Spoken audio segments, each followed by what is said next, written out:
Coming up on this episode of the Hockey Nuts, Steve and I get you caught up with all the news of the past week around the hockey world. Round 2 of the NHL Playoffs is underway, and all 4 series look to be as competitive as ever. Steve and I will get you caught up with everything that's happened in each series. Spoiler alert, all 4 series started off 1-1. We'll have all the details of all this, plus the Minor League Hockey Minute, and our picks of the week coming up next.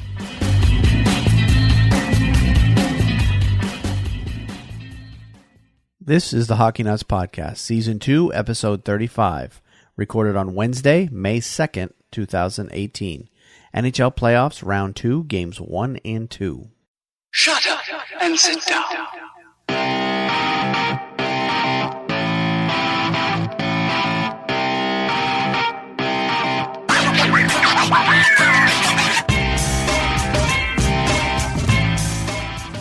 Pasternak, back for Marchand. Bergeron was coming in there and then gets wrapped up by Palat with some back pressure coming on the play.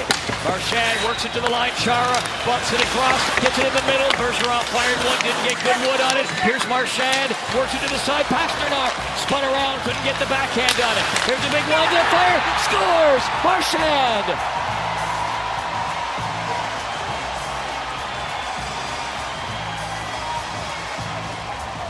Marchand in front of the net with the tip, and it's 4-2 Bruins. And back behind the play, Marchand was exchanging pitchforks and words with Strowman. Puck along the boards, Johnson was up after it, Marchand flipped it across, knocked down here, Point worked it up, scores!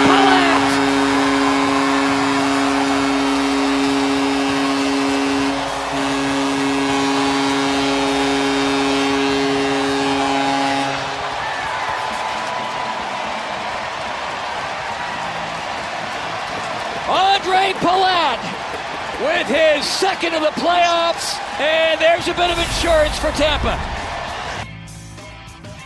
Hello and welcome to Season 2, Episode 35 of the Hockey Nuts Podcast. My name is Wayne. I'm here with Steve once again. This is Episode 80 overall. We're getting up there. 80, we're getting up to some high numbers, and I'm going to have difficulty counting one of these days.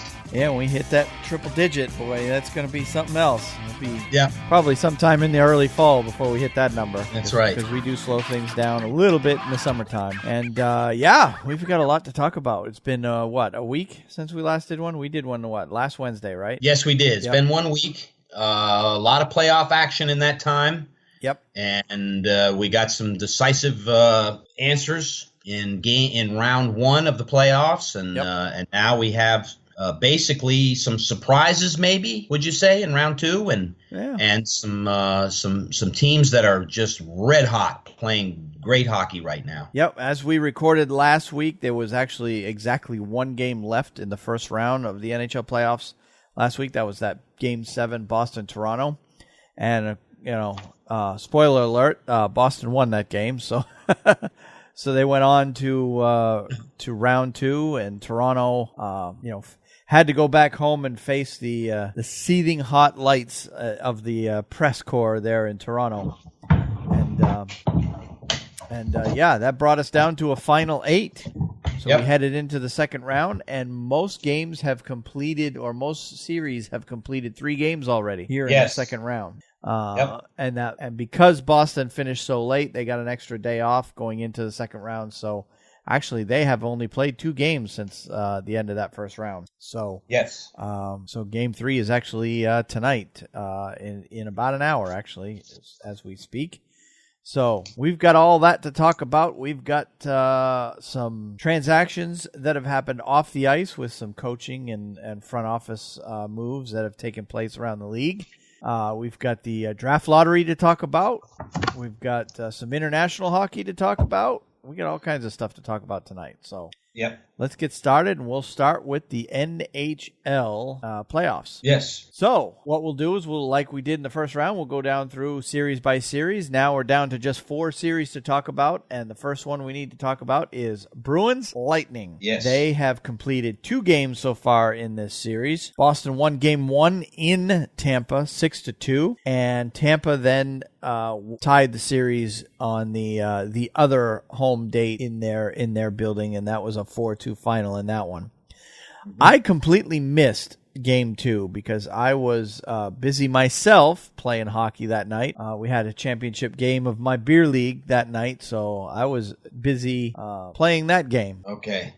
So all I saw was highlights of this game. And as far as Game 1, though, I did watch that game in its entirety, and it was a great win for Boston to steal. It was home. a shellacking. Yep. To steal home ice. Yeah, it wasn't even close. Yep. And you know, Wayne, we probably talked about this before. Really, Boston did what they had to do. They needed to do, and that's win a game in Tampa. Yep. If you can win 2 games on the home put, great. That's fantastic. You're stand a good chance of winning the series. But you got to win one, and if at all possible. And Boston did that, and they really did it very easily in Game 1. They really beat the crap out of them. Yeah, it seemed it was a lot easier than they thought, and I think what it came down to is that old rest versus rust debate. You know, we have this debate every single year. Is it better for a team to finish their series early and get those extra few days of rest? Tampa was off for 7-8 days, right, between the end of their series and the start of the next one. Yep. And Boston had the shortest amount of rest of any team in the first round, and they had to turn right around. They did get an extra day in there, so it wasn't 2 days after Game 7. It ended up being 3 before they had to play Game 1. So yeah, Boston did get that extra rest, but obviously Tampa Bay came in more rested than Boston by at least 3 or 4 days. I don't have the exact count in front of me, but Tampa finished their series in 5 in the first round. Boston went all the way to 7, so that's at least 4 days right there. Right. And Boston came out and they were sharp, and Tampa Bay wasn't in that first game. Yeah. Boston really took it to them, and as I said, Tampa Bay. I think I said this in the last podcast, but they are not the mentally dominating team of, say, the Chicago Blackhawks of years past in winning the Stanley Cup, or definitely the Pittsburgh Penguins are a mentally. The Tampa Bay is they played very well this year, and they've been able to stay on top because they've had excellent play from their go-to guys, Victor Hedman, Steven Stamkos, Kucherov, guys that they are paying a lot of money to do well, and they're doing well. Yep. But they're not the mentally dominating team, at least I don't think they are, that say the Penguins are. Absolutely. They can be beat. You can get under their skin. You can knock them around and win a game or two. Yep. And really put them on the ropes. Yep. So, and Boston did that.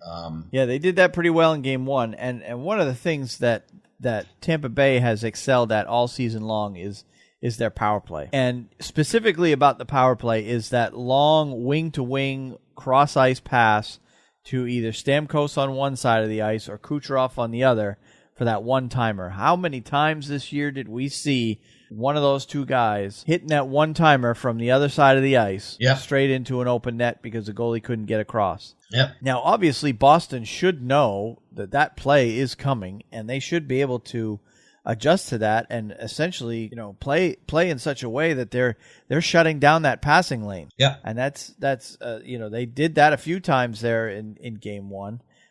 Game 2, not so much, but because Tampa Bay, I believe, did get a couple of power play goals in Game 2, if I remember right. And, it's now they head into Boston, and we'll see, these series, particularly against good teams like this, it's a game of adjustments. Let's see who adjusts more or who adjusts better going into Game 3.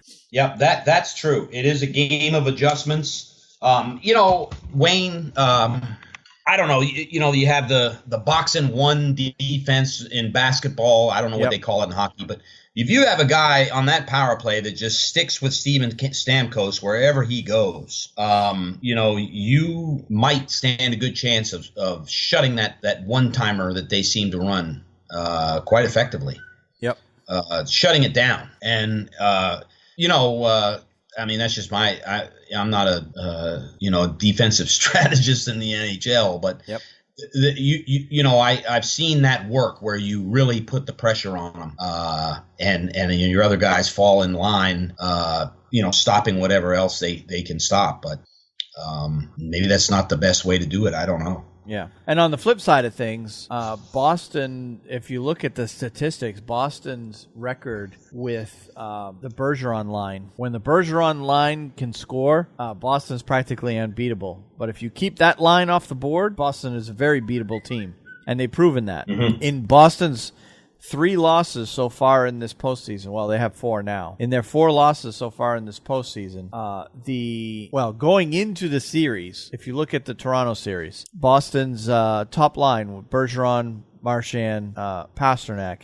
In the 4 wins, they had boatloads of points. I mean, it was ridiculous, like 30-something points combined in those 4 wins. In the 3 losses, 0 points. Yeah. And that continued to be the case to an extent in the Tampa Bay series. They got a boatload of points again in Game 1. Boston wins the game. Game 2, though, was the first case where Bergeron, Marchand line, and Pasternak, they all got at least a point in that game, but Boston still lost. And that's namely because essentially the lines other than the Pasternak Bergeron line got shut down. Mm-hmm. You basically got practically nothing from the second, third, and fourth line in that game. So right. So it's just one of those things. Do you focus on shutting down that top line, or do you focus on shutting down all the other lines? And That's good. Yeah, you know?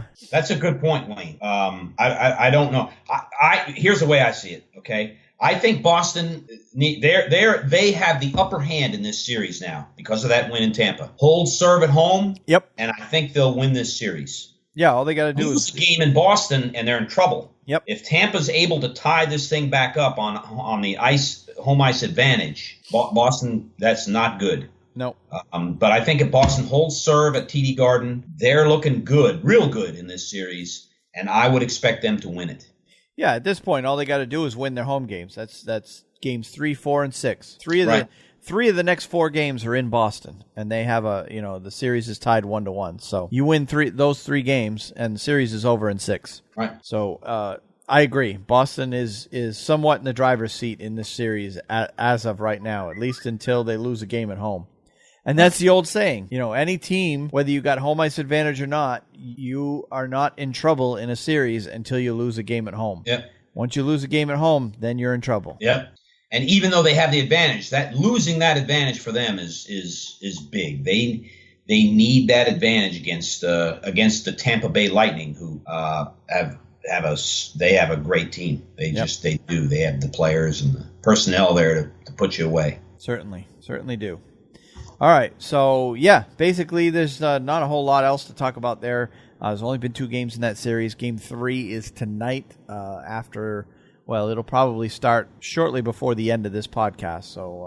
So yeah, there's not a whole lot more to talk about that. That series is tied up at 1, so let's move on to the next series, which is the other series in the East, and that's Pittsburgh versus Washington. And man, has this series been a fun series to watch so far.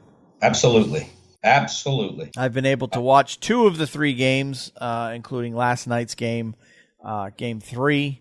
And although I still personally feel that Pittsburgh will ultimately win this series, Washington took the 2-1 lead last night by beating Pittsburgh in their own building, 4-3. And it was kind of a stunner of a game, too, because the game was tied for most of the third period. It was tied 3-3. And then Ovechkin scored with less than 2 minutes left on the third period clock to take the 4-3 lead. It was a minute some left. And huge goal. And then they were just basically able to close out the game by holding off Pittsburgh in that one. But, that's basically... It's a classic steal of a game, I guess. There's no better way to put it. Yeah. Washington stole that game out of Pittsburgh. It was. And that's a good sign, if you're a Washington Capitals fan, that happened. Yep. Because, we followed those guys through the thick and thin for years now, and you've seen Washington just – in some games they would have the upper hand and all of a sudden just choke. And Pittsburgh would just overwhelm them. Yep. But for them to score like they did in that game, in Pittsburgh was impressive, and the right guy did it. Yep. Ovechkin. So I listen. This to me is a surprise when I talk about the second round. And I'll tell you, I watched that first game, and Washington went up in that game, and I really thought, I went to bed late, and I couldn't watch the whole game. When I went to bed, I was like, Washington seems to have control of this game. I think they're going to win. That didn't happen. Pittsburgh came back and won. Yep. But Washington played well in that game. And so, I don't know. I look at this as, and Ovechkin is playing, he's playing his heart out. I see this as being something where if they continue to be aggressive against Murray and throw the kitchen sink at him, they're really aggressive in the offensive side of things, I think. Yeah. I think they stand a real good chance. And as I said, there's been years where I've said, hey, this is the year they're going to beat Pittsburgh this year. And it's never happened. So I'm cautious in saying that, but I still think that this is a surprise for me. I thought Pittsburgh was going to come out and just roll, and they haven't. No, and of course they split the first two games. We haven't talked about those two. Pittsburgh won 3-2 in game one in Washington, and then Washington came out in game two and beat Pittsburgh 4-1 in that one. So game three goes to Washington 4-3. So Washington now has a 2-1 lead. I agree with you. Ovechkin is playing his heart out right now. He seems more desperate than I've ever seen him before agreed. To try to end this, I guess, if you want to call it a curse. I don't know if you want to call it a curse or not, but to end this losing streak that Washington has against Pittsburgh. Right. I think Ovechkin wants it real bad this year. Got a question for you. Do you think it's a fair question? The Capitals are 2 wins away from saving Barry Trotz's job. Think that's true? Probably. Yeah. I would fair to say that. I think that's true. I just hope that if that were to happen, if Washington were to ultimately win the series, that they get so overjoyed in winning against Pittsburgh that they fall flat on their face in the third round. Which could, against Boston, of course. Yeah. Well, one can only hope. Yeah. Yeah. I think. As I said, I think it's a surprise, but Barry Trotz has to win this series. There's just he's staring down the barrel of a gun. Yep. And he's got to win this series. This is if he loses this series, I think he's gone. Yep. But I agree with you there. And I've seen it before, teams that do that, they're having trouble against one particular. I've seen Boston do that with Montreal, where they're having trouble beating them. Then they finally get over that hump and beat them, and then flat on their face in the next round. So Washington would have to be careful about that one. But there's still a long way to go. Right now, it's only 3 games complete, and it's Washington 2-1 over Pittsburgh right now. So they basically take back home ice advantage where they lost it in game 1. Mm-hmm. And now we head towards Game 4, which is also in Pittsburgh. And then, of course, Game 5 comes back to Washington. So yeah, long way to go in this series. One other thing on this series before we move on to the next one. About the play of Jake Guentzel again? Yeah, he is the GOAT. He is Crosby. Jake Guentzel really played awesome last year. He really did. But he is duplicating that this year. He is just stunningly surprising me. You're reading his names in the headlines just every single game in these playoffs. He has something to say about his team's effort. Yep, absolutely. I just want, you see him play like this in the playoffs, and then you wonder where is it in the regular season. Well, I think here's Pittsburgh with Kessel, Crosby, Malkin. Any one of them can dominate a game. But, true. They found the guys that maybe Hornquist to a certain extent, Guentzel, guys that they can go to when the focus is on those guys, Crosby, Malkin, and Kessel, that can put the puck in the back of the net. They don't have to worry, And Washington is putting a lot of focus on shutting down Malkin and Crosby in particular. Right, absolutely. And to a lesser extent, Kessel, because you can't shut them all down. Or at least it's extremely difficult. So, and that's leaving guys like Guentzel, giving him a little bit more room out there to work, and he's making them pay for sure. All right, let's move on to the next series. We're heading out west now. We are looking at Nashville and Winnipeg. That series has completed 3 games, and the Jets now lead that series 2-1. Game 1 went to Winnipeg, and that was at Nashville. That was 4-1, and Nashville was never really in that game. That was all Winnipeg in that one. Nashville came out flat, and they never recovered in that game.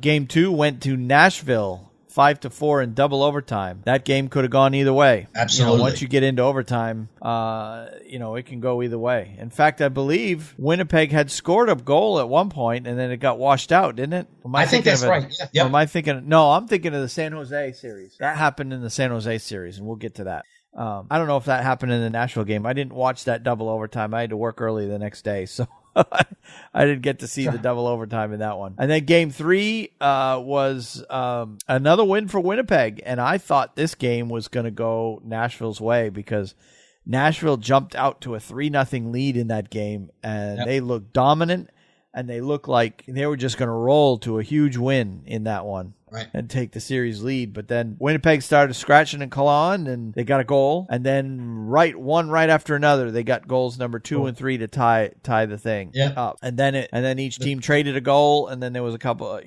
Winnipeg finally took the 5-4 lead. Nashville ended up having to pull their goalie. Winnipeg got two empty netters to make it 7-4. So that game was a lot closer than that score indicates. Right. Deafening crowd. Oh, that crowd. That crowd in Winnipeg, every bit as potent as they are in Nashville. There's no question about that. They may not have the seating capacity, but that crowd is still loud as can be. Yep. And Nashville's experiencing that what they threw at people last year, they're getting it right back at them in Winnipeg. Yep. I would easily say that this series features the 2 loudest and most passionate fan bases in the playoffs right now. Right. In terms of in-arena behavior. Right. Now anyone can argue, some of these fans are more passionate. Pittsburgh, has passionate fans. Of course, Boston does. They all have passionate fans, but there's nothing like these fans in Nashville and Winnipeg right now. That's right. The energy of the arena is with these 2 teams is absolutely they're head and shoulders above everybody else. Agreed.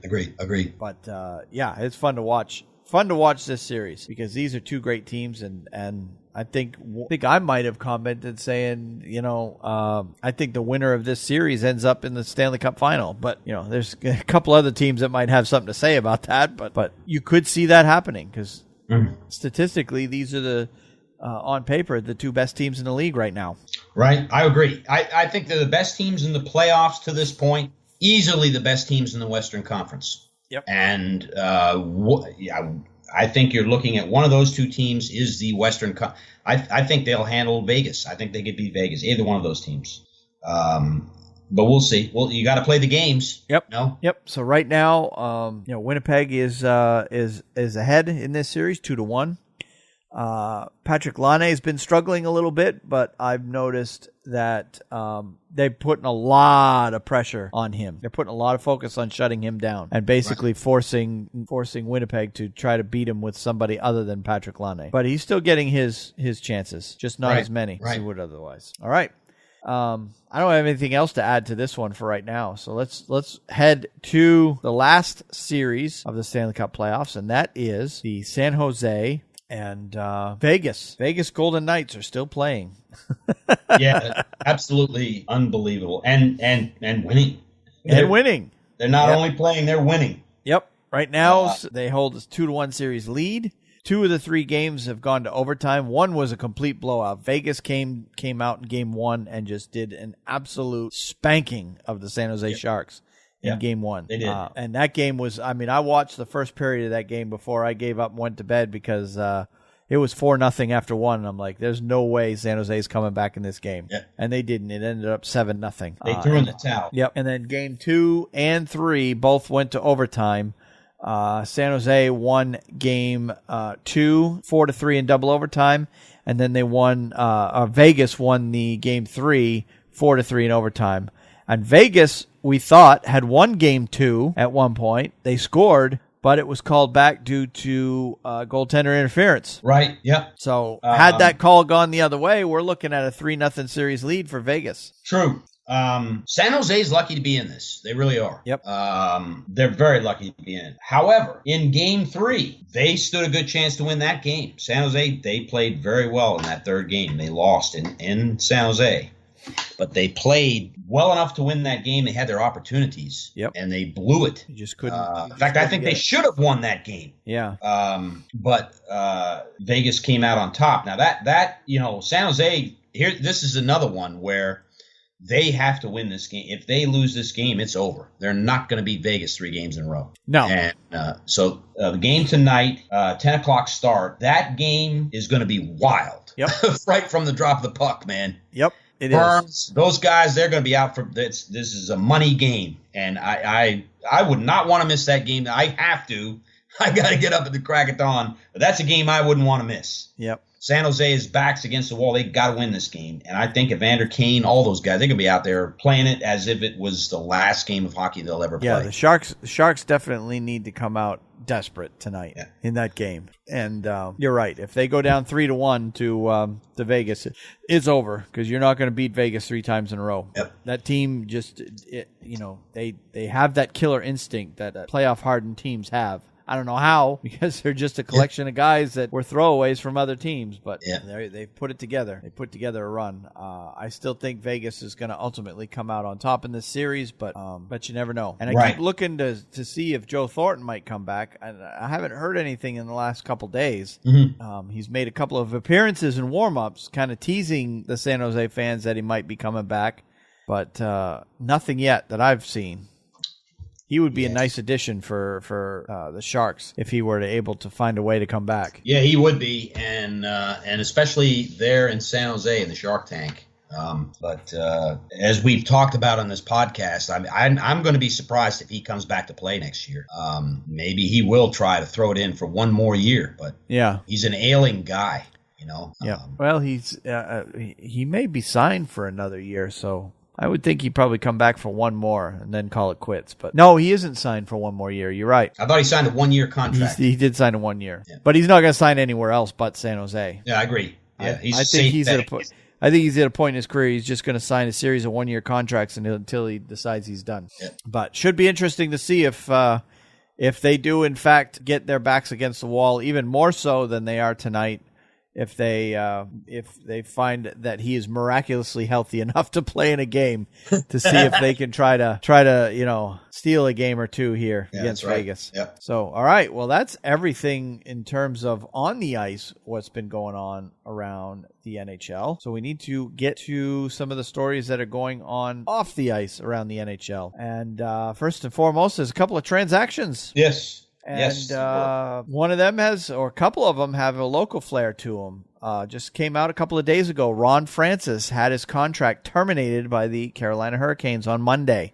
Francis has been removed as general manager and named president of hockey operations back on March 7th, although he really didn't have any responsibilities there. It's a whole weird situation. He's been the GM since replacing Jim Rutherford on April 24th, 2014. He had worked in various roles for the Hurricanes since he retired in 2006. Carolina President Don Waddell has been leading the search for a new GM, who will report directly to owner Tom Dundon. Francis spent 16 of his 23 seasons with the Hurricanes/Hartford Whalers and is franchise leader in goals, assists, and points. And, of course, his number 10 hangs up in the rafters at PNC Arena. And this is kind of curious. I saw in the article, Joe Nieuwendyk also resigned as a Hurricanes pro scout and advisor. I saw that. He had 1,126 points in 1,257 NHL games and is a Hall of Famer. So he probably doesn't agree with the treatment of Ron Francis. That's the only way it's the only conclusion I can come up with the Joe Nieuwendyk resigning, is that he didn't agree with the way they handled Ron Francis, and he decided to walk as well. Yeah, that's a good point. Could very well be.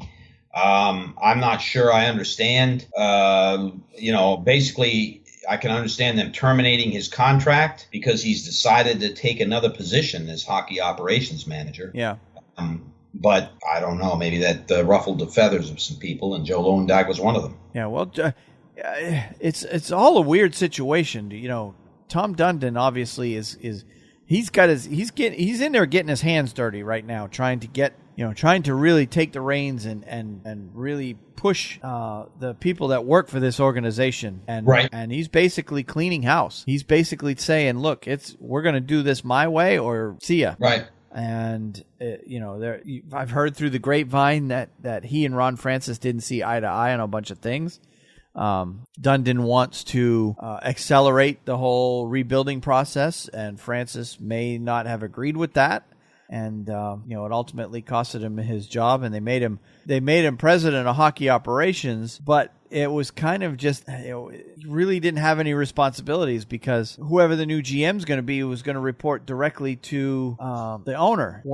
When the president of hockey operations, I know for the Bruins, for example, the president of hockey operations is over the GM. GM reports to him. Right. So, the whole thing's weird, just the way they're handling it. So he essentially, was moved. He wasn't fired, but pushed aside, given a job that's in name only, essentially. And then a couple of weeks later, they just ultimately let him go completely. So, go figure. I don't know. Well, but they didn't let him go, because he's now the president of hockey operations. So, his contract was terminated this week. Francis's. Okay. This is where maybe this is where I'm learning. Okay. My understanding was they terminated his contract as the GM, but that he went on and took the position of president of hockey operations. Yeah, that happened on March 7th. But this week, they terminated his contract completely. Oh, okay. So he's now gone completely from the organization. That's why Joe Lewandike left. Yeah, that's no doubt about it, Ben. Yeah. If you read that article, it was confusing to me. Yeah. That's not a guy that you should leave out of the, I don't know. Obviously, Tom Dundon didn't think he was doing the job. I mean, that's the writing on the wall. Right. That's the very first thing that strikes me now that I clearly understand what you're saying. Yep. Ron Francis just wasn't the guy there. Yep. Yeah. Essentially, Tom Dundon lost confidence in his ability to rebuild the team. So, who knows? Maybe they'll find. Obviously, his number's retired there. He's still a highly respected member as a former player for the organization, and will always be. But I'd be curious to see how Ron Francis interacts with this organization going forward. It's just a strange situation. Mm-hmm. All right, and in a related article, a couple of days later, one day later, Rick Dudley was hired as Senior Vice President of Hockey Operations for the Carolina Hurricanes on Tuesday. So I guess is he replacing Francis? I guess. That's my understanding. Yeah. Dudley, who's 69 years old, was Senior Vice President of Hockey Operations for the Montreal Canadiens for the previous 6 seasons. Dudley will report to Hurricanes President Don Waddell, furthering a relationship that dates to 1986, when Dudley was coach of Flint in the International Hockey League and hired Waddell as an assistant.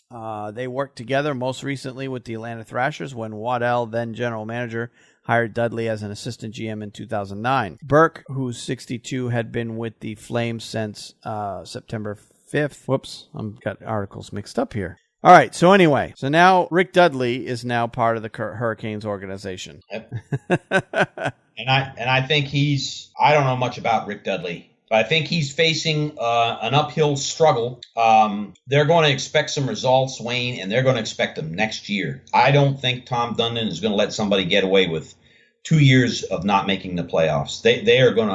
He might let somebody get away with 1 year, but by golly, there better be a tooth and nail fight right to the very end. I think they're going to want results right away from whoever is in charge. Yeah, and it's just the front office right now is a total mess there in Carolina. It really is. And what also hearing through the grapevine is that they're losing a lot of candidates that are just simply being scared off because of what appears to be total chaos from the outside world. Now, for all I know, Dundon is running an extremely tight ship, and he's putting all his ducks in a row. And like I said, it's his way or the highway. Yeah. But on the outside, or from someone who doesn't know what's going on for real, is it just looks like total disarray and total chaos there at the front office. Right. So let's hope they get things straightened out before the draft, because it's a pretty important one for them. So you're not kidding. And we'll get to that. So, all right, moving on away from the Hurricanes.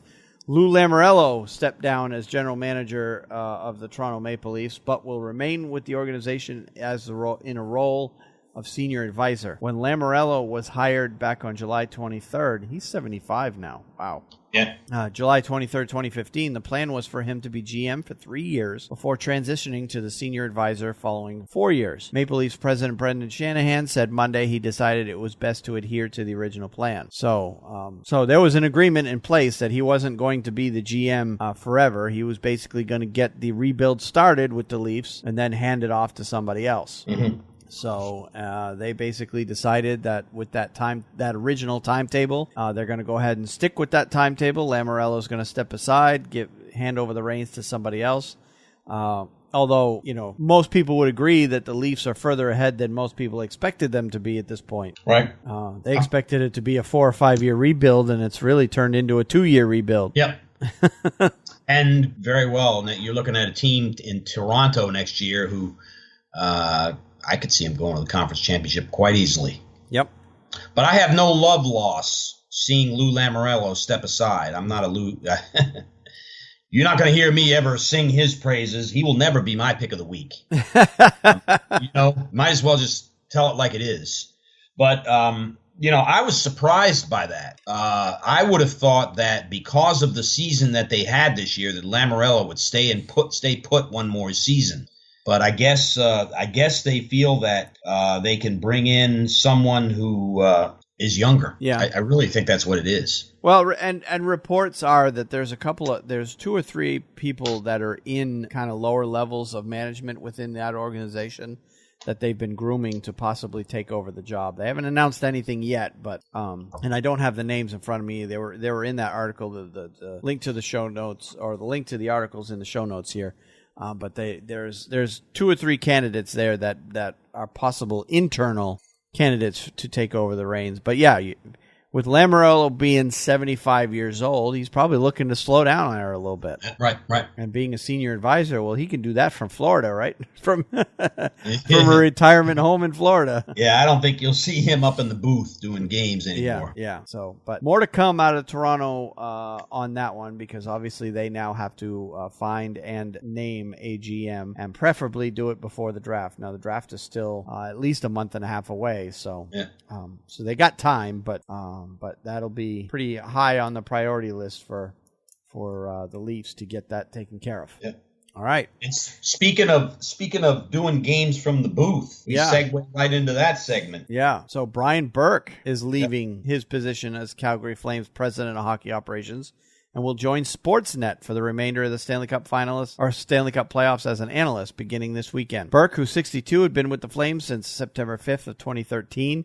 And hired general manager Brad Treveling on April 28, 2014. In Burke's 5 seasons, the Flames made the Stanley Cup playoffs twice, and this season they finished 5th in the Pacific Division, 11 points behind the Avalanche for the second wild card into the playoffs from the Western Conference. And of course, this was considered a very disappointing season for the Flames. They were expected to make the playoffs this year, and they just fell short.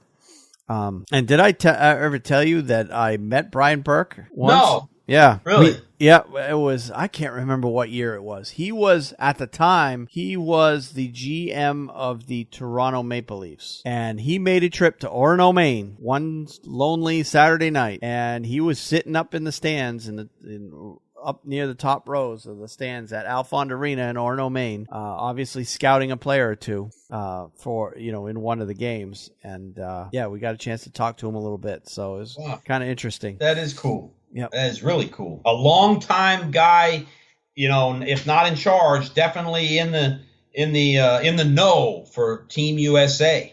Oh yeah, yep. And their hockey building teams for the Olympics and others. Yep. Brian Burke, a big wig in that environment. Yep, absolutely. And I can't even remember Maine's opponent that night, but I believe he was scouting a few players on both teams. But yeah, it was quite a while ago, because this is back when he was the GM of the Leafs at the time, and he He just showed up at the Alfond Arena one night. Wow. And was watching a game from one of the last rows up above center ice. And if you've been in that arena, you would know that that area of the arena is easily accessible to fans who are watching the game. We just happen to be sitting up there. I look over and I'm like, said to my buddy, I'm like, that's Brian Burke. So yeah, quite interesting to see that. Have him just show up there. I'm sure the main coaching staff knew he was there. They probably set him up with the tickets to get in. So, yeah. All right. So that's all the transactions I have for this week, unless you saw any. No, that gets it in a nutshell, because there wasn't a lot, Wayne. No, certainly not going to be any on the ice. That's for sure. Yep. Everything that's happening this time of year is going to be off the ice, and mostly with coaching staffs. So, all right. Let's move on to injuries then. Chris Tierney will center the number one line for the Sharks against the Golden Knights in Game 3, or actually he did. I wrote this article, or wrote this before that game started, of the Western Conference second round at SAP Center on Monday. He replaced Jonas Donskoy, who sustained a lower body injury in a 4-3 double overtime win at Game 2 on Saturday. So I haven't heard what Donskoy's status is for Game 4, but he did miss Game 3 in that series. Mm-hmm. And, of course, Patrick Kane was suspended as well, and he came back in Game 3. So yeah, the Sharks are just revolving door right now. And then Nico Hischier, an article came out this week that he will have his left wrist and hand immobilized for 2 to 4 weeks because of an injury the Devils rookie forward played through all season. He was a number 1 pick in the 2017 NHL draft. He won't need surgery to repair the injury, the Devils announced Thursday, but it will keep him from playing for Switzerland in the 2018 IIHF World Championship in Denmark. This week. So he had 52 points in 82 regular season games, despite having this injury, and he was second to only Taylor Hall for points on the Devils. Mm-hmm. He had just 1 goal in New Jersey's first round series against the Lightning, which was 1 goal in 5 games. So clearly it was bothering him towards the end of the playoffs there. But to think that he got 52 points in 82 games as a rookie, playing hurt most of the season, should be encouraging for Devils fans. Oh, yeah, very much so. And that was all the injuries that I had for this week. And Evgeny Malkin was back for Game 3. Yeah, he missed the first 2 games of that series, and he did come back for Game 3. So there's that in terms of injuries. All right, moving on to suspensions and fines. Evander Kane missed a game this past week. Of course, he's back from that suspension. It was just a 1-game suspension for basically a cross-check to the neck. I can't remember. I didn't write it down of who he hit, but he cross-checked a Vegas player in front of the net, and that earned him, because of the contact to the head, that earned him a 1-game suspension by the Department of Player Safety. And it came out today that Tom Wilson was supposed to have a hearing with the NHL Department of Player Safety today. I haven't heard the results of that yet, or at least I haven't seen any announcements. The Capitals forward was facing discipline for an illegal check to the head of Pittsburgh Penguins forward Zach Aston Reese in Game 3 of the Eastern Conference second round. The incident occurred at 9:47 into the second period. There was no penalty on the play and I saw the referees got together on that play and discussed it, and apparently they decided that he got shoulder first, but Zach Aston Reese ultimately left the game. The Penguins announced that he had a broken jaw and a concussion and will be out for the rest of the Stanley Cup playoffs, so that probably triggered the look from the league, because from one angle it looked like he got shoulder first and then the head, and then from another angle it looked like he grazed the shoulder and most of the contact was to the head. Yeah. So depending on what angle you look at, determine whether or not. So to me, I don't think he specifically targeted the head. I saw the hit. I think he intended to get shoulder, but when he went to deliver the hit, he kind of slid off the shoulder and got him in the head. So anyway, probably Wilson. We're looking at a 1-game, 2 at the very most in that one when they come down to it, when they announce it. We should hear that announcement later tonight. Mm-hmm. All right. As far as other interesting stories that came across this week, there were a couple of coaching announcements that teams announced that were under heavy speculation of coaches that may have their job on the line. Guy Boucher of the Ottawa Senators and Todd McClellan of the Edmonton Oilers. It was announced by both teams that those 2 coaches will return to coach another season. Right.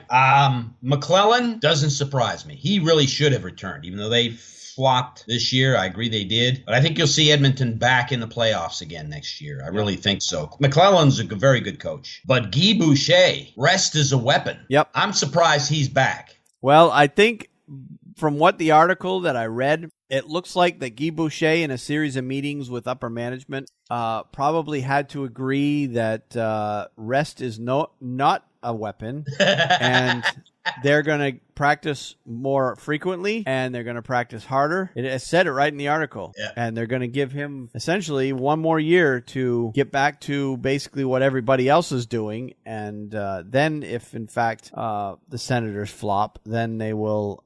then termination is a weapon. Yeah, then termination is a weapon, right. So Boucher's coming back, but he is definitely on the hot seat. We'll put it that way. Yeah. McClellan, if the Oilers have another season like they did this year, will certainly be on the hot seat. So the Oilers better come out and have a good October, because he could be gone by Christmas if they start off the way they did last year. If they flounder and go down to the second or third worst team in the Western Conference, you're right. Yep. They'll axe him, no problem. Yep, and they may do it mid-season, because there wasn't any mid-season firings this year, I don't think. Everybody waited till the end of the year to fire their coaches. Right. All right, let's talk draft lottery. Buffalo Sabres, Carolina Hurricanes, and the Montreal Canadiens won the top 3 picks in the draft lottery. Yep. Carolina Hurricanes were the biggest mover. They went from 11 all the way up to 2 of the 3. So, and that's another puzzling reason why. I guess maybe it's because why are they getting rid of Ron Francis? Maybe it's because now that they know they're number 2, he's making a move to bring a guy in, his guy. Yeah, pick the right guy for number 2, but I don't know. Yep. Well, it's a very important pick. Because obviously the number 1 consensus, Rasmus Dahlin, a defenseman, he seems to be the consensus number 1 overall. Will probably end up going to the Sabres. They need defense help, so he will be a nice fit there. And from all accounts, he will make the team in the fall and should help improve Buffalo back on the blue line immediately. So I would expect Buffalo will definitely have. Well, they can't go any further down the standings. They finished in dead last. So, but they this virtually guarantees that they will not finish dead last next year. Carolina Hurricanes are going to get a player as well. There's probably 2 or 3 players that are projected to be in that number 2 spot. Svechnikov, Tkachuk are the 2 names that seem to be talked most about as players that Carolina will target. But obviously nobody in the Carolina Hurricanes organization is talking, but I fully expect Svechnikov will be the guy that they'll take. You do? Yeah, because Svechnikov, of the players that are in that top 5 group, is probably the best pure goal scorer, and that's something that Carolina Hurricanes have been lacking for a while now. They also need a number 1 center, too, and Svechnikov is not that. He's a winger. But they also have a very good center coming up through the ranks in Martin Necas. Mm-hmm. Of the Czech Republic that they'll take another strong look at this summer in the development camp and in the fall in training camp to see whether or not he's ready for NHL. He was basically too thin, too light last year. Right. His hands and his speed were there. Necas is a very fast player. Right. But he just wasn't big enough to handle the pounding that NHL players go through. So they sent him back to his junior team in Czech Republic. So they'll take another hard look at him this year. If he makes the team this year, and you got Svechnikov coming this year, you got the makings of a very good scoring line there in Carolina. Mm-hmm. And if they were to add, let's say, Sebastian Aho to that line, you got Aho, Svechnikov, and Necas, that's going to be a fun line to watch. Oh, yeah. Even if it doesn't happen this year, in 3 years when those 3 players develop further, that's going to be a very fun line to watch. Absolutely. So, and then Montreal, they're going to get a very good player as well. Whoever they end up getting, that person will be able to help out that team immediately. It'll probably be a forward because other than Dahlin, the next group of players, they're all forwards. Mm-hmm. The next tier of players in the draft. So highly doubt that they'll end up taking and that's Montreal. That's something Montreal needs too. They had trouble scoring goals as well last year. So they need somebody who can put up some points, and they will, in fact, get that. So congratulations to those 3 teams. I'm excited for the Carolina, not so much for the Montreal getting number 3. Another story that came out this week, Patrick Waugh is returning to hockey. I don't know if you saw this one. Yes, I think we talked about this one. Yes, sir. Yep. He returned to the Quebec Remparts of the Quebec Major Junior Hockey League and signed a 2-year contract as coach and GM on Thursday. He also is a owner of that team. So I guess he signed himself to a 2-year contract.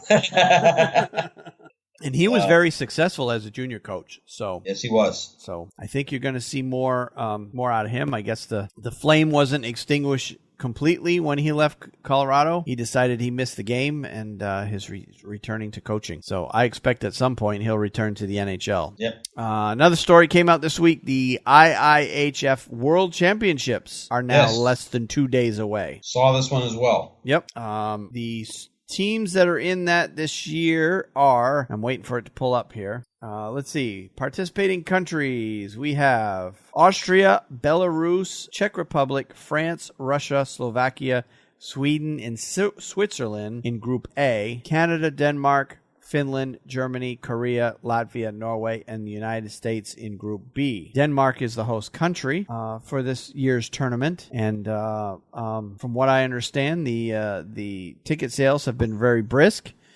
Basically, the teams in this tournament traditionally are made up of essentially NHL players, or at least for the big countries that have lots of NHL players to pick from. It's going to be NHL players that are playing for NHL teams that are already eliminated or were eliminated in round 1. Mm-hmm. You may see a couple of players trickle in later into the tournament that get eliminated out of round 2. Like Ovechkin has been known after Washington gets knocked out in the second round every year.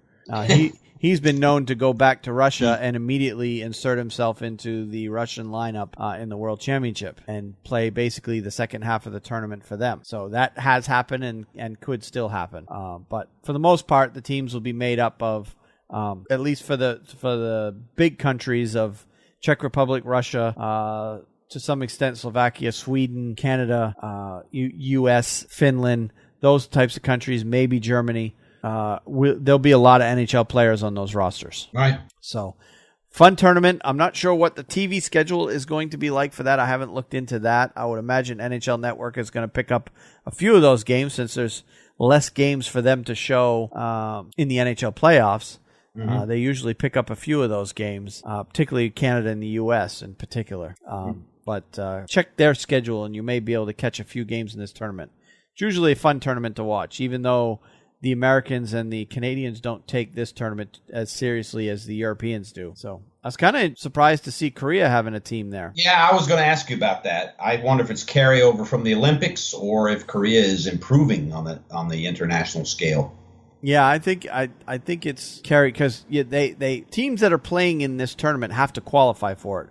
Because the IIHF has several different divisions, what they call divisions. And when your country's team doesn't do well in the top tier, because this is the top tier of this division, when your country doesn't play well, you get relegated to a lower tier division. Now, some of these teams, and I don't have the details in front of me, but some of these teams have had to play their way into this tournament. Korea is probably one of those. Right.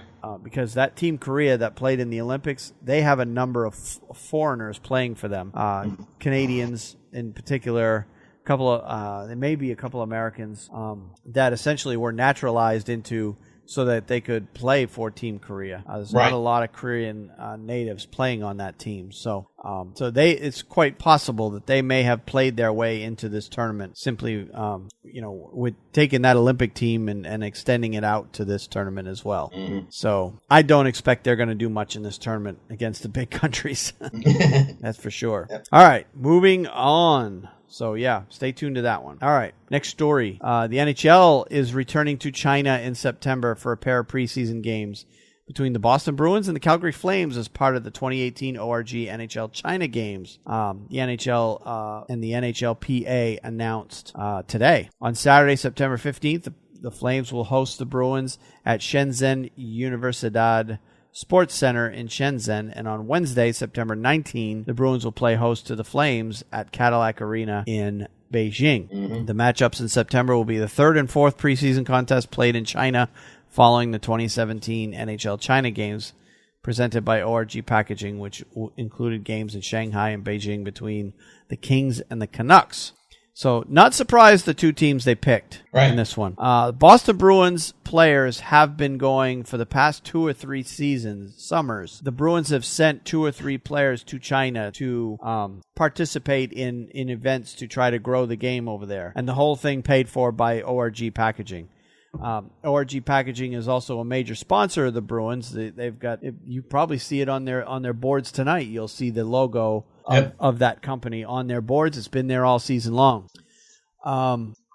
So I'm not surprised that the Bruins are going because, they've been involved in hockey in China for the past 2 or 3 seasons. I'm actually surprised they didn't go last year. Right. And then the Flames, well, they just simply, the connection there, ORG, I believe, is also a sponsor of their team as well. I believe they have their logo at the Saddle Dome. But the synergy there with the Flames is it's the same colored uniforms, the same general look of uniforms as the one team that plays in the KHL, the Kunlun Red Star. Right. The same colors. So very easy to, put that correlation together. So, yeah. Mike Keenan's team. Yeah, right. So, but they're just 2 preseason games.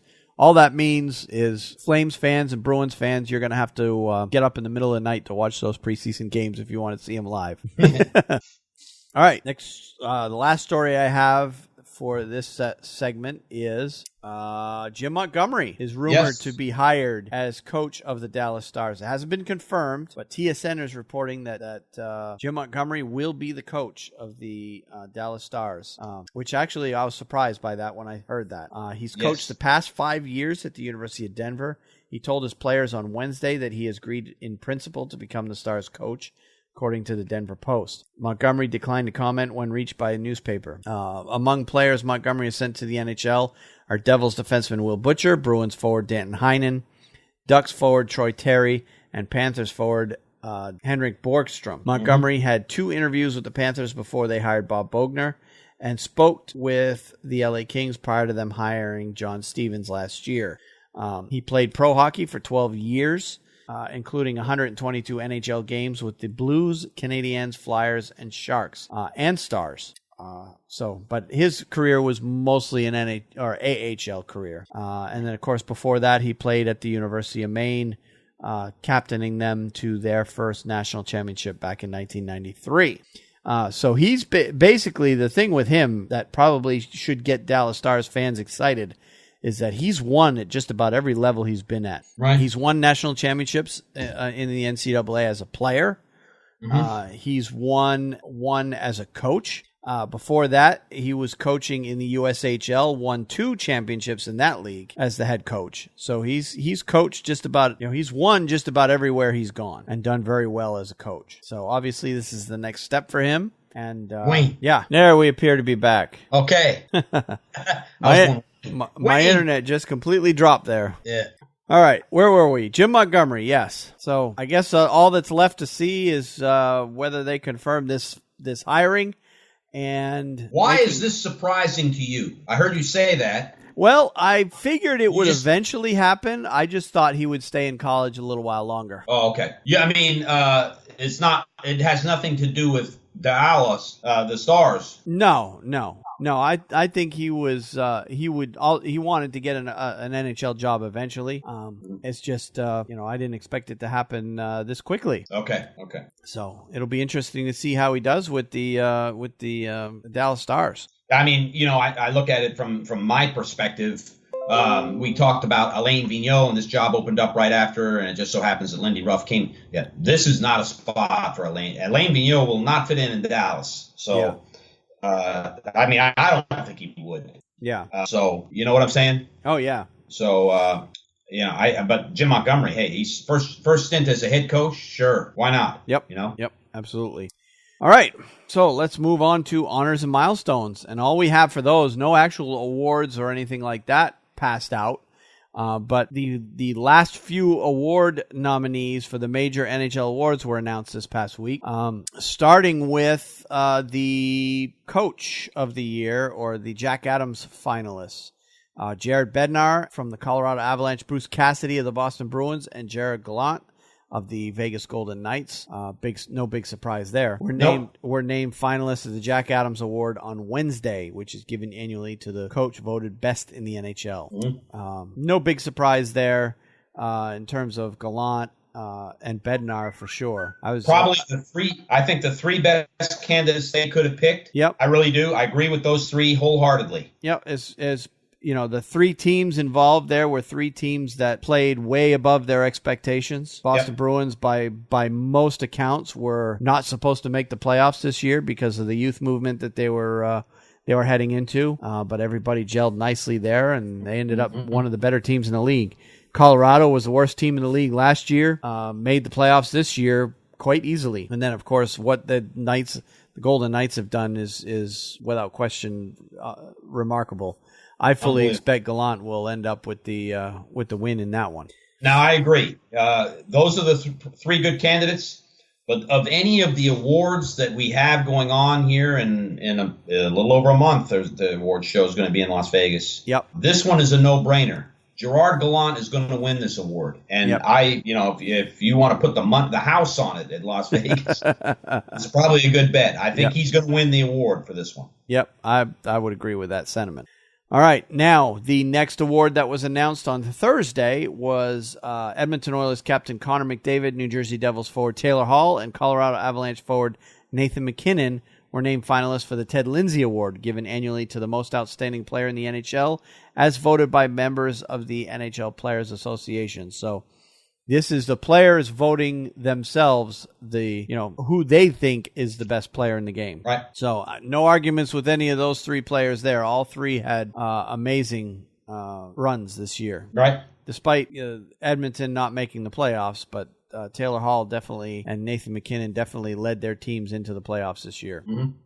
And the final award nomination took place on Friday, and Taylor Hall, Nathan MacKinnon, and Anze Kopitar were named the three finalists for the Hart Trophy, which is the player most voted, the most valuable to his team. Mm-hmm. And they're always very specific on the Hart Trophy is not the best player, per se. It's the player who is most valuable to his team.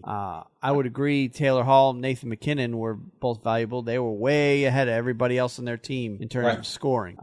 Kopitar, obviously, was the offensive leader for the Kings as well.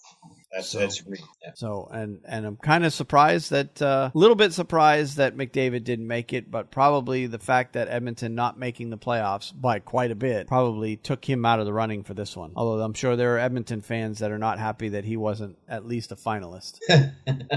But I'm actually thinking Taylor Hall wins this one. Oh, God.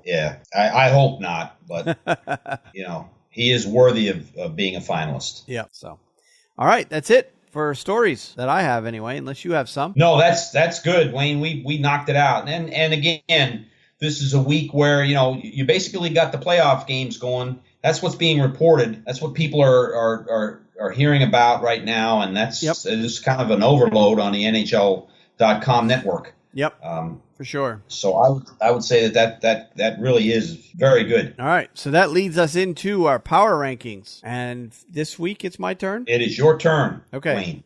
I'm going to narrow it down to 8 this week. I'm not even going to talk about 9 through 31 because 9 through 31 are the teams that are eliminated from the playoffs at this point. That's right. So at number 8, I have, and I actually did this one I did this before last night's games, so I probably should have redone this after last night's games. But going into last night's game, this is my top 8. San Jose at number 8.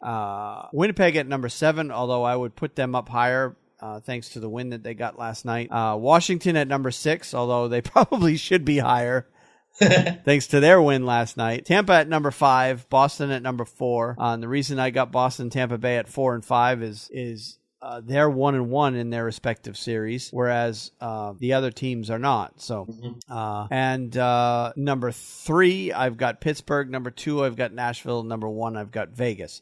But in second thought on that one, I probably should take Nashville and Pittsburgh and flip them with Winnipeg and Washington. Okay. So putting Winnipeg at number 2. Yep, and Washington at number 3. Yeah, and then Nashville 6 and Pittsburgh 7. Okay, I agree with that. So all right. So nothing much else to talk about there in that one, because it's very heavily weighted on playoff results at this point in the year. No, you're right. All right, now it's time for our minor league hockey minute, and I just want to continue updating on the U18 Worlds and the AHL playoffs. I don't know what did you have for a minor league hockey minute? My minor league hockey minute, Wayne, deals with our AHL team in our area, the Charlotte Checkers, who are, as we speak, the hottest team in the AHL, playoffs included. Okay. And I wanted to talk about them kind of briefly. All right. Yeah, why don't you go ahead and start? Okay. I'll start on this one. And then I'll just talk about the rest of the AHL playoffs once you're done with that series. Let's do the update because I think that's better to leave our readers with, and I'm looking forward to hearing about it, actually. This is not a long article, Wayne. This article was pulled from the Charlotte Observer, Steve Little, the correspondent, on April 29th. And as you know, and our listeners know, we of course, have gone to see the Checkers play a few times down there in the former Charlotte Coliseum, now the Bojangles Coliseum.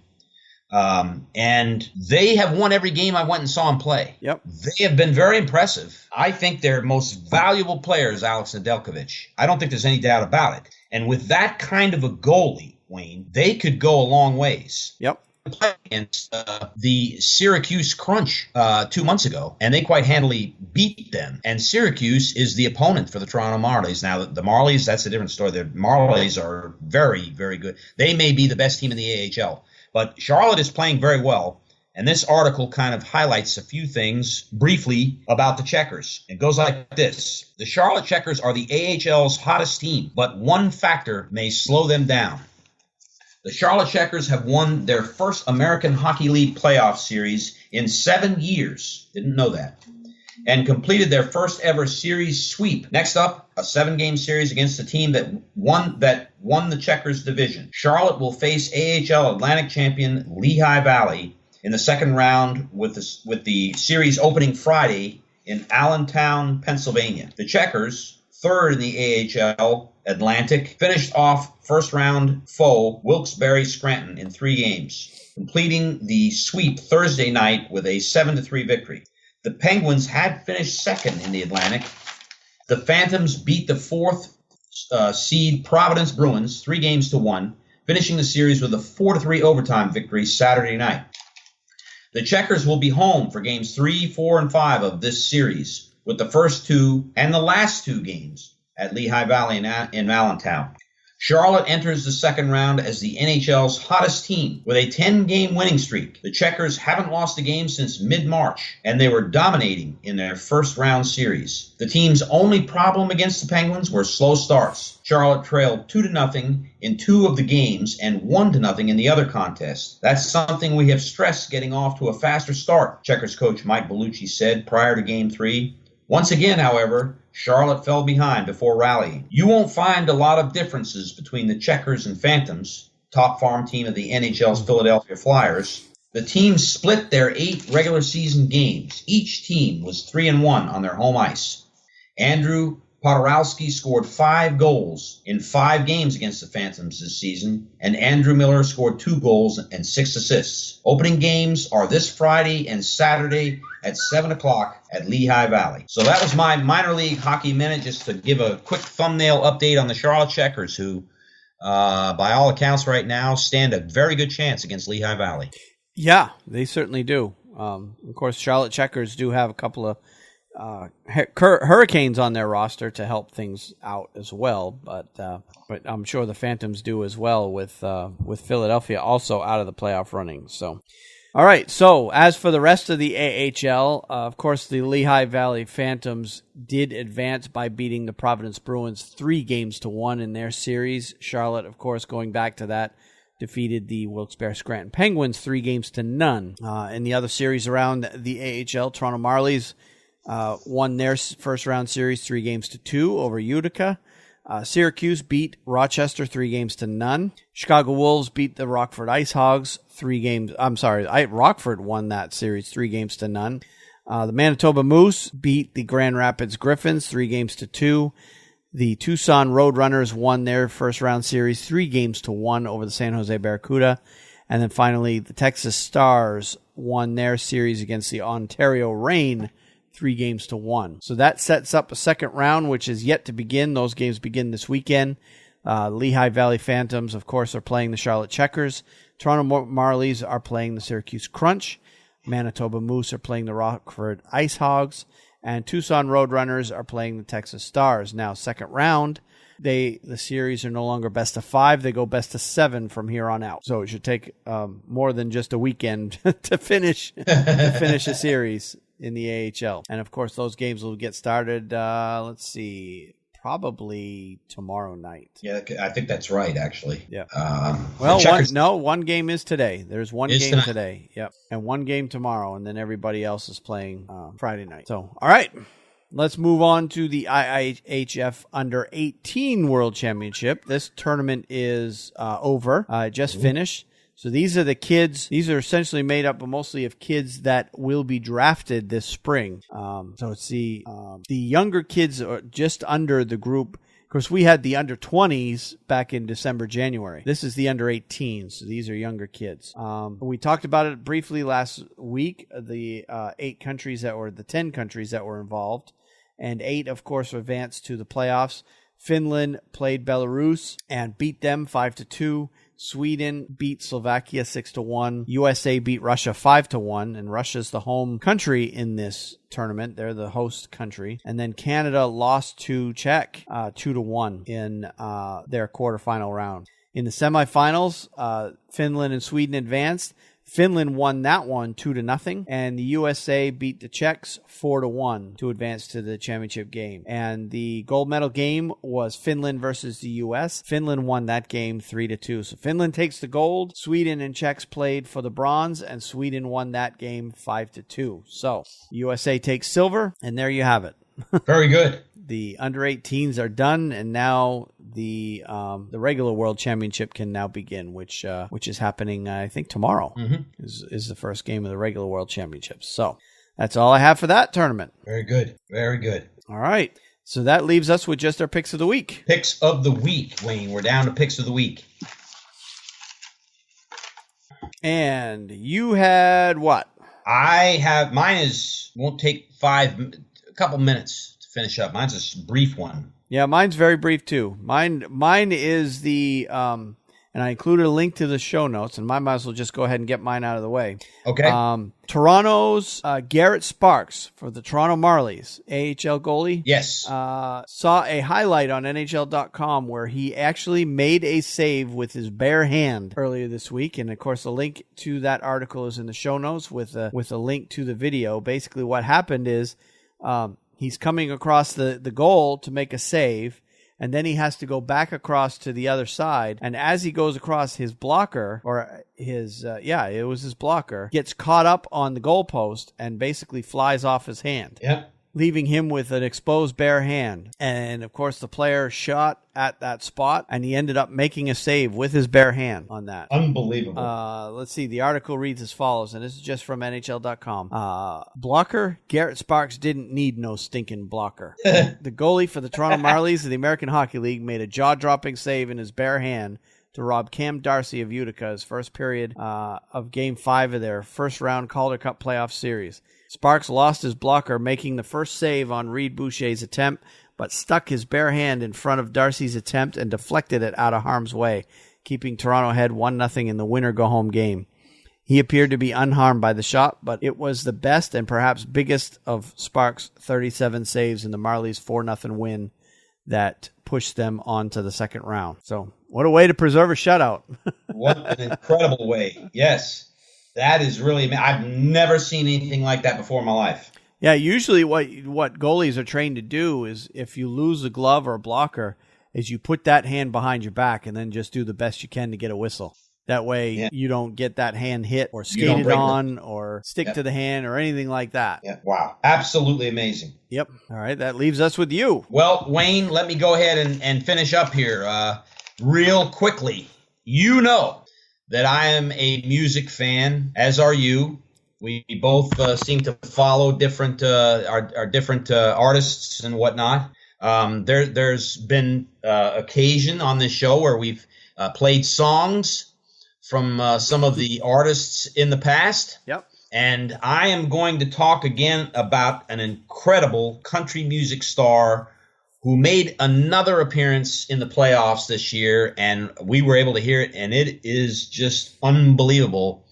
And if I was in the Nashville Predators organization, in the business side of things, I'd be having Carrie Underwood come sing the national anthem very frequently because they seem to win games when she sings it. Yep. But she is just absolutely incredible. It is unforgettable when you hear her sing the national anthem.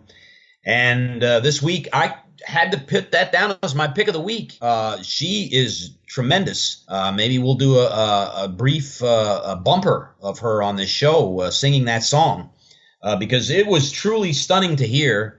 And it brought the crowd to a rousing standing ovation for her. Oh, wow. And she seems to relish that role as leading the team. And, you know, it's not like Montreal where Madame Rousseau gets up there and, you know, just booms it out. Yeah. She has her own style. So anyways, not to belabor this any longer, Carrie Underwood delivers a stunning anthem performance in Nashville before Game 2. Country singer, wife of Fisher, brings house down with rendition of the Star-Spangled Banner.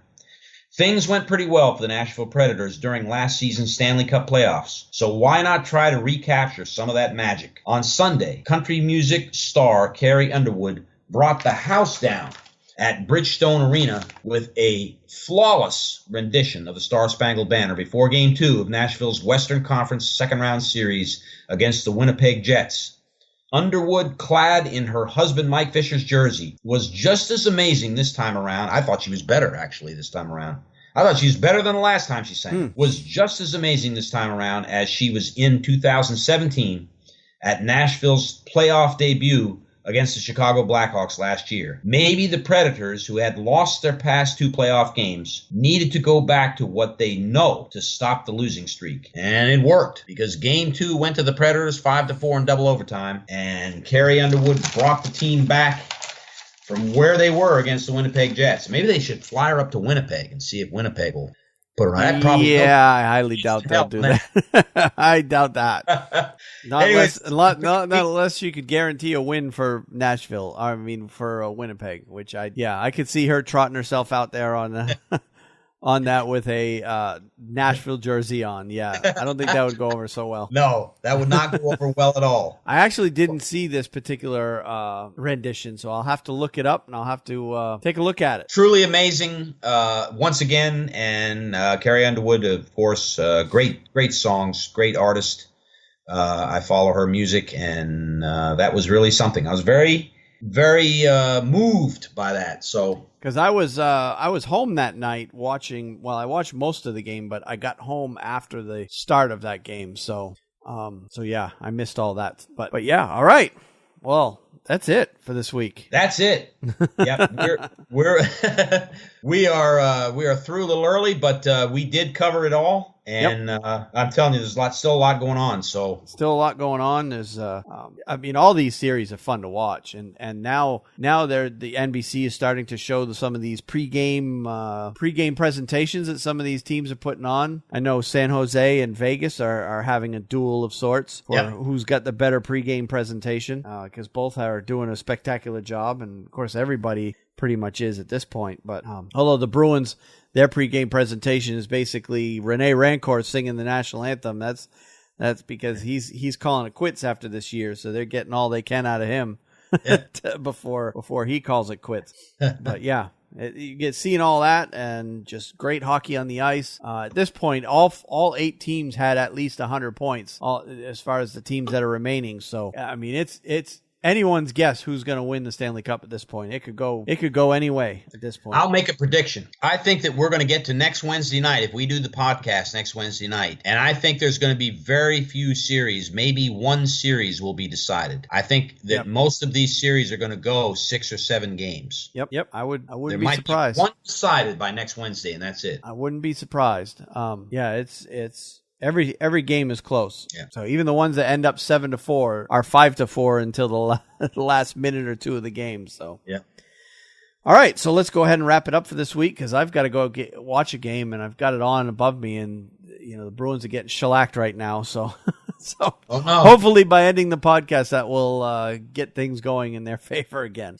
But yeah, they're down 2-0, and it could be a lot worse. They're not playing very well right now at all. So yeah, we'll go ahead and wrap things up, and I guess until next week we'll pick it up again where we left off. That sounds good, Wayne. Great to work with you again. Hope you have a good evening, and go your Boston Bruins, go, man. I hope we come back here next week with a lot of laughs nice. Yeah, me too. Watching the Bruins win. That's right. All right. Have a good week, Steve. You too, Wayne. All right. Good night. Yep. Well, there you have it. If you like the show, please show us your support by subscribing to it using your favorite podcatcher program or app. The Hockey Nuts podcast can be found on major podcast search engines like Apple Podcasts and Google Play Music. Just search for the term The Hockey Nuts in whatever app you use to get podcasts. We can also be found at thehockeywriters.com on their podcast page. Thehockeywriters.com is a great place to get more stories and content about our favorite sport. We love listener involvement, and there are a few ways you can get involved with the show. You can email the show at feedback@thehockeyknuts.com, or you can leave us a voicemail in our mailbox at 919-960-1718. You can also tweet us. I'm at WayneHalley9. Steve is at SBall504man. Also, be sure to visit our website at thehockeyknuts.com. There you can see all of our past episodes archived, and you can listen to the show through your web browser on that site. As always, links and stories that we mention in the show are available in the show notes for this episode. In addition to our website, you can also watch us record the show each week live on YouTube. We generally record on Wednesday, Thursday, or Friday nights, depending on our work schedules. You can find our YouTube channel at thehockeyknuts.com/YouTube. The show is a labor of love for us, but the production of it is not free. To help us offset the cost of producing the show, we've set up various affiliate links on our webpage at thehockeyknuts.com. Affiliate links allow you to help us financially support our podcast without costing you any more money out of pocket. Some of the affiliate relationships we have are with Amazon, HockeyMonkey.com, Ting.com, and SeatGeek.com. If you use any of these services, we'd greatly appreciate it if you used our affiliate link to those sites. Simply go to thehockeyknuts.com and click on the appropriate advertising banner on the right. Your purchase will not cost you anything extra, and a small portion of your purchase will come back to help support the show. Finally, we're also looking for future guests for the show. Obviously, we're not experts on every team and league in hockey, so if you consider yourself more knowledgeable than us on a particular team or league, we definitely want to hear from you. Thanks for listening to this episode of the Hockey Nuts Podcast, and have a great rest of your day.